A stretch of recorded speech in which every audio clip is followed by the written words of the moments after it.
Mom is having a tough time living off her pension. Shouldn't those of us who can still work help her out?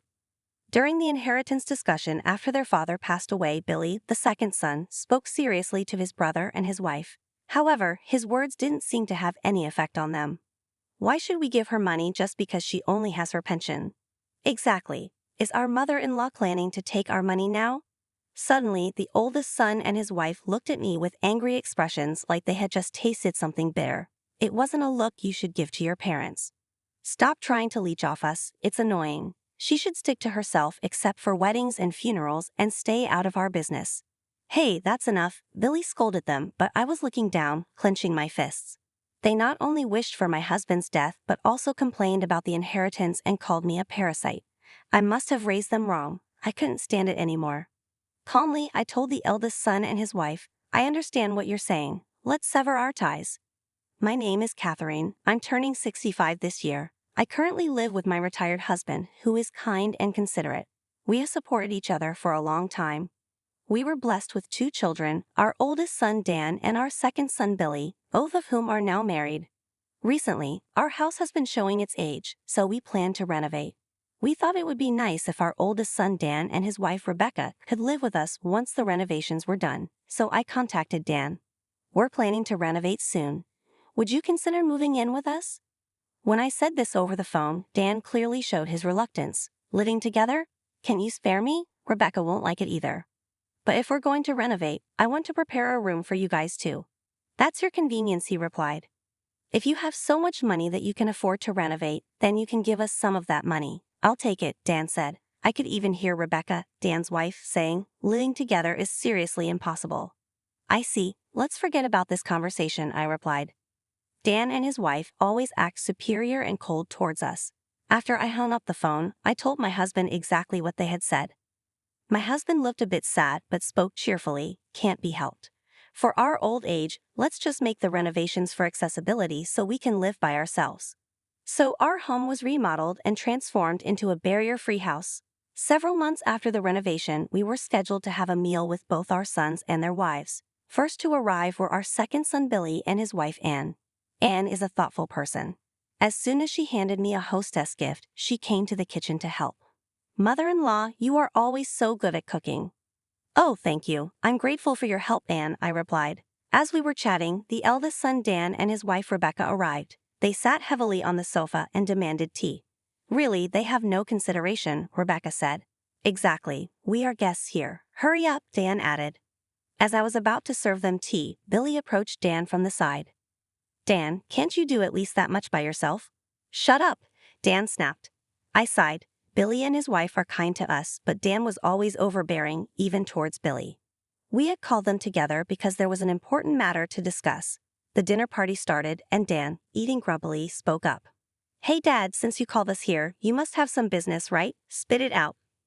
My husband looked at me and I gave a small nod. The truth is, I have lung cancer, he said. Billy and his wife showed genuine surprise, but Dan and Rebecca's facial expressions didn't change much. Dad, cancer? What's the current situation? Billy asked. I'm going to be hospitalized starting next week, but they told me the cancer has spread all over my body. I've got about 6 months left. That can't be right, Dan muttered, as if it was someone else's problem. Rebecca chimed in, well, you can't beat age, right? My uncle quickly passed away from stomach cancer too. Her thoughtless words irritated me, and I couldn't help but raise my voice. Would you two just stop it? Catherine, it's fine, my husband said, calming me down. He began to speak quietly, looking at his children. I want you guys to look after your mother after I'm gone. Of course, Dad. We'll take care of Mom, so don't worry, Billy said. Yes, please think about your own health, father-in-law, added Anne. But Dan and Rebecca were both playing with their cell phones, not seeming to listen at all. After finishing their meal, everyone started to leave. Since Dan and Rebecca left quickly, I went outside to see off Billy and Anne. Mom, I know it's tough, but hang in there. We'll also help, of course. Please let us know if you need anything, Billy said. Thank you, Billy, I replied. I saw Billy and Anne off with such conversation. My husband preferred palliative care over surgery and chemotherapy, so he was admitted to a hospice the following week. I started visiting the hospice almost every day, and Billy and Anne would drive me and help take care of him. However, no matter how much I called, Dan and Rebecca never visited. About 5 months later, my husband's condition worsened, and I called Dan and Rebecca, telling them this might be the end. They appeared reluctantly.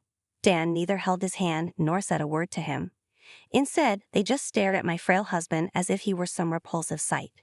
"We've shown our faces, isn't that enough? We have things to take care of, so we'll be going now," Dan said. They left the hospital room abruptly, not even 10 minutes after their arrival. As soon as they left, I noticed Rebecca had forgotten her jacket. I quickly rushed after them. As I approached the staircase leading to the hallway, I saw them slowly descending the stairs. They were so engrossed in their conversation that they didn't notice me. "It really seems like Dad's time is coming, huh?" Rebecca said. "Yeah, what's going to happen to the inheritance after father-in-law is gone?" Dan smiled at Rebecca's question. "Dad was just a regular employee, but Mom and the rest have been living pretty comfortably lately, haven't they? Maybe they've been playing the stock market or something. We could probably expect a decent inheritance." "Haha, I can't wait. I've been wanting to go on an overseas trip. I also want to design a new handbag. All we can do now is wait for things to wrap up," Rebecca said. I teared up listening to their conversation. I couldn't possibly tell my husband about this. Unable to confront them, I silently returned to the hospital room. 2 weeks later, my husband passed away. I stayed by his side for a long time, but Billy and his wife were there, comforting me. Thanks to their support, I was able to hold it together, and the funeral went smoothly. As soon as the funeral was over and only family remained, Dan, unable to contain his impatience, brought up the topic of Dad's inheritance. "What the hell, Dan? We just had the funeral today." Billy immediately reprimanded him. Dan only glared back. "You, the second son, just shut up." With a sigh, I spoke up. "We'll arrange a meeting to discuss the inheritance next week. For today, please just go home." At these words, Dan and Rebecca promptly left. The following week, the cheerful elder couple and the serious younger couple arrived at our home for the inheritance meeting. I told the two couples in front of me, "First off, I should mention that your father's inheritance amounts to about $30,000. "What?" Dan looked flabbergasted. "I like to split this as per legal inheritance shares, with me taking half and each of you getting a quarter." "Wait, hold on. Are you sure there's only $30,000? Dan persisted. I passed him a thick envelope. "All the documents are in here. Please check them." After looking through the documents, Dan and Rebecca's faces contorted in frustration. "Dan, Dad was really strapped, huh? So we're only getting $7,500 each. That's too little. If it's this low, give us the house too." At the clearly dissatisfied couple, Billy responded in an angry tone, "Our mother is still living in that house." "I don't care. It's because you wasted money on renovations that we're left with nothing." "That's right. If the inheritance is this small, give us the house too," Dan insisted.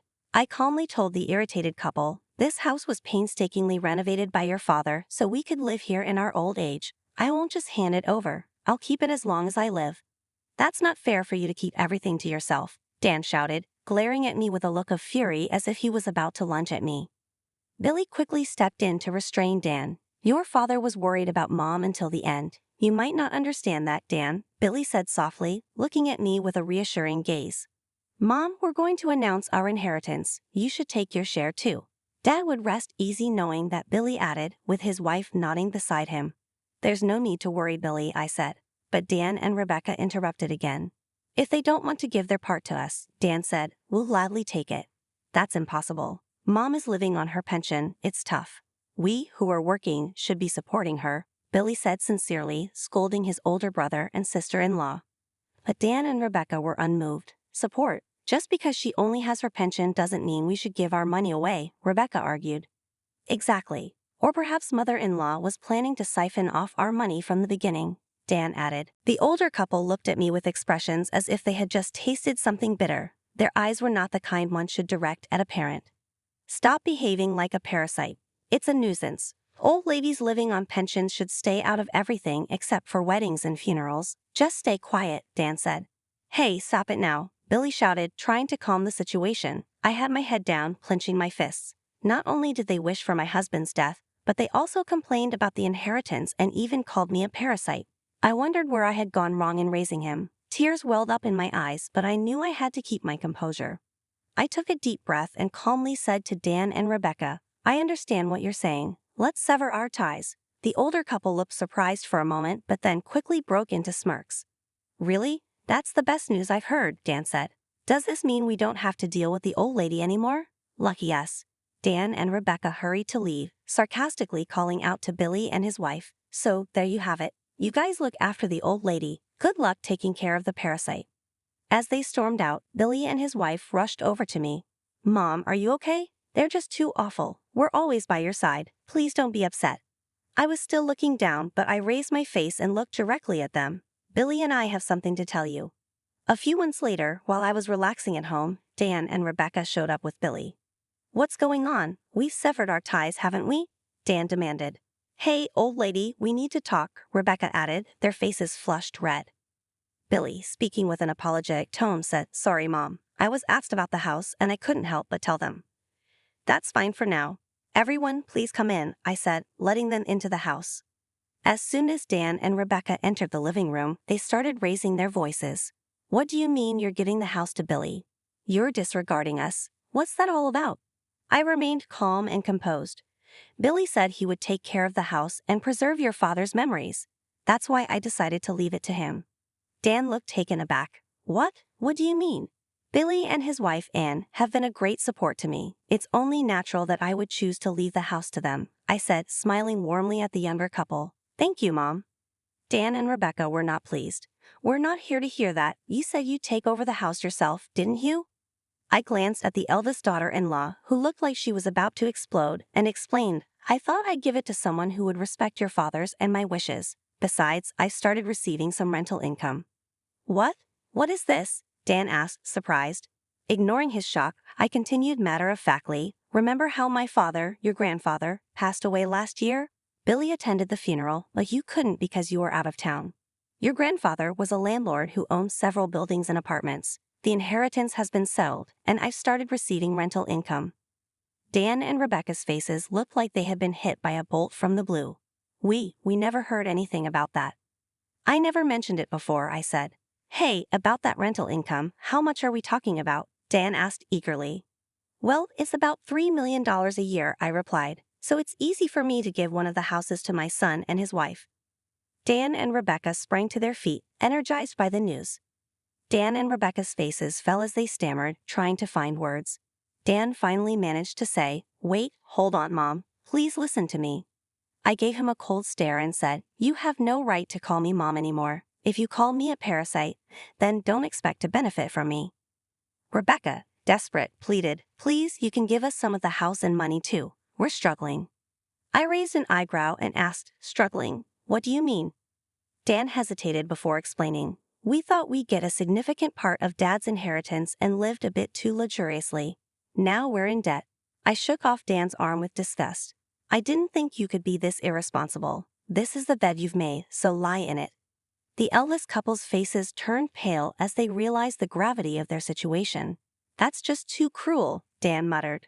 I spoke firmly. "From now on, I'll transfer my assets to Billy while I'm still alive. I won't give a penny to you. Please, never bother us again." Billy stood up and addressed the defeated couple. "If you understand, then go home quickly. Don't come near Mom or us ever again." He guided them out, his face resolute. I was left feeling both relieved and exhausted. In the aftermath, Dan and Rebecca's financial situation deteriorated as they struggled to manage their debts and ended up going bankrupt. Their arguments became a nightly occurrence, echoing through their rundown apartment. As for me, I moved into a nearby apartment with caregiving services, having passed the house on to Billy. He and his wife continued to visit often, and they recently welcomed an adorable baby. I focused on building a strong relationship with Billy's family and cherishing every day.